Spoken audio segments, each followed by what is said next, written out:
Welcome back to my channel, or welcome if you're new here. I'm Haley and I run the blog called Handy Homemade, and today I'm going to be sharing with you a space that you guys have not seen before. So welcome to our guest bathroom. This space has been an area that I've been working on all summer, and I'm just so excited to be sharing with you all the details of the refresh or reno that we did to this room.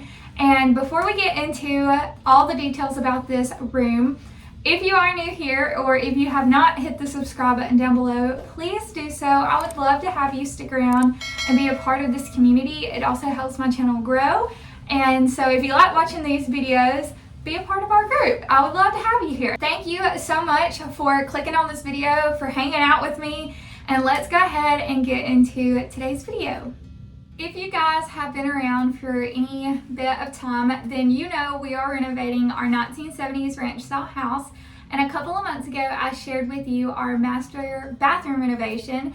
It's a teeny tiny little bathroom, and I'll walk you through from start to finish. And if I'm being honest, this bathroom is not much bigger, but I'm gonna kind of be doing the same thing with this. I want to go back and share with you some of the footage that I got when we first bought the house and what this space looked like to begin with, and then I will catch you up to where we were before we started this renovation. So let's go back to when we bought the house and rewind for a minute. When we first bought this house, this room was probably going to take the least amount of work as far as renovations go. This room is the only room in the house that has drywall, and so we could easily go in with paint starting out. The rest of the house has paneling, and we ended up having all of that mudded. I knew I wanted to do something a little bit different with this space because this room is very heavily trafficked. When we have friends and family come over, this is the room that they use to bathe in, or if they're staying the night, or if they're using the restroom, this is the room that they come to. And I thought I wanted to do some color in here. I was a little bit worried because this is an interior room and there's no window, and I know color can sometimes close in an already small space, but I feel like the color choices that we made, the palette that I decided to go with, really brought this room to life. And it's just kind of a fun surprise because you guys probably know best, I'm very much a neutrals girl. I like my whites, creams, wood tones. I don't stray from that, but I do like some earthy, muted tones, and that's what I wanted to achieve in this room. This room specifically did not have anything on the cabinets.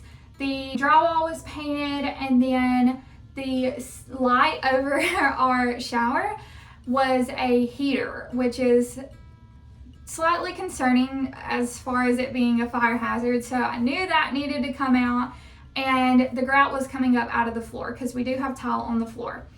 So as far as renovations went, the very first go around, we installed beadboard. My dad and my husband installed some beadboard, and they took down the heater and installed a light overhead, which definitely helped as far as brightening up this space. And we gave everything a fresh coat of paint and a fresh grout. We ended up using some type of saw to literally saw out the grout and regrouted the floors. When I chose colors, because I knew I wanted to do some color in here, I went with Palisades Park by Benjamin Moore. It is a lovely green, but it is a very green. And I didn't hate it, but that's not exactly what I had in my mind when I was envisioning this space. So when I got out of work for the summer, I decided to tackle this space by repainting it. So you saw what it looked like at the beginning, you saw what it looked like when we started this renovation, and so let me walk you through all the changes that we made to bring it to what you see now. The first thing that we did was go in with some paint. I chose October Mist by Benjamin Moore, which is this really lovely sage color.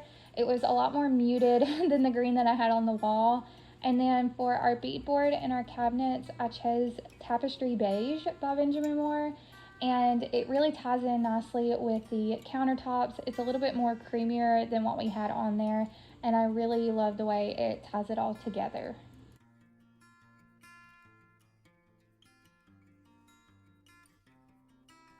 After painting, I decided to start working on some decor, and I'm going to show you guys what I did to a thrifted mirror that I found and kind of walk you through the steps that I took to make it tie into some of the metals and the tones that we had going on in the space.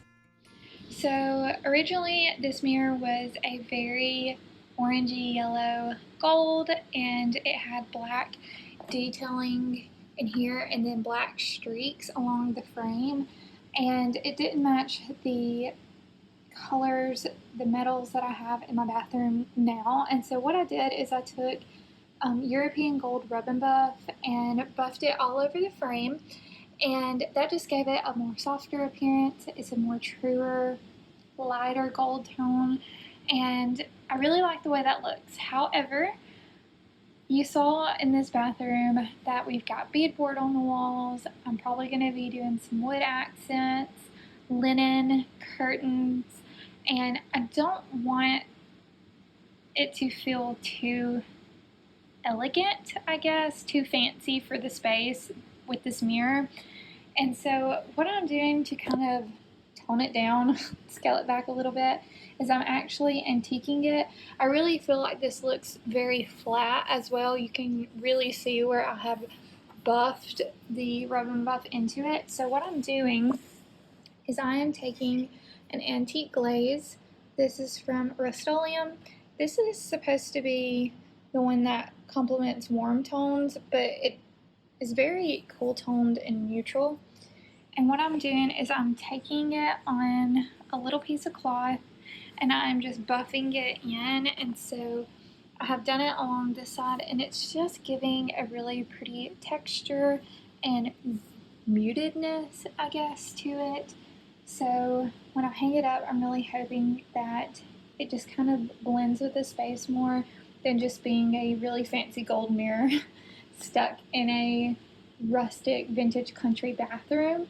And so I just wanted to show you, like, this is it without, and then this is it with. And I haven't shared this piece of artwork with you guys yet.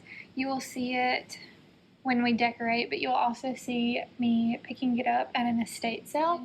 It's very similar to the mirror, but you can see here too that it's just very elegant and very fancy, and I'm gonna try doing the same antique glaze on the frame as well. And obviously if I don't like it, I can always rub and buff back over it. It's not a big deal, but I thought I would try it and see what it looks like, because I don't want it to feel just like too much in a simple space. Here is the finished product of the picture. I think it turned out perfectly, and the mirror, it just ties everything in nicely. For the rest of the decor, I just went with very simple things.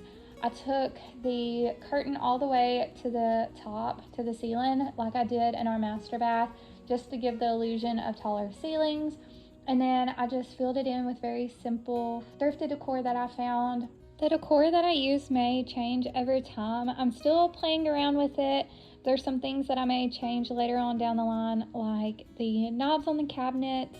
I kind of wish I had done some more things with aura bronze or black rather than just doing everything in antique brass. But I don't know if this will be our forever home. I don't think it will be, and so it's kind of like you live and you learn, and I'm just going to play around to make it the most welcoming space that I can with what I have. That is all that I have to share with you guys today. I hope you enjoyed the reveal, and if you did, please give this video a thumbs up and leave a comment down below if you're currently working on a renovation or just whatever your favorite thing about the space was. I'd love to hear what you guys think about it. and I hope that you're having a lovely day. Have a wonderful rest of your week, and I will see you guys in the next one. Bye, friends.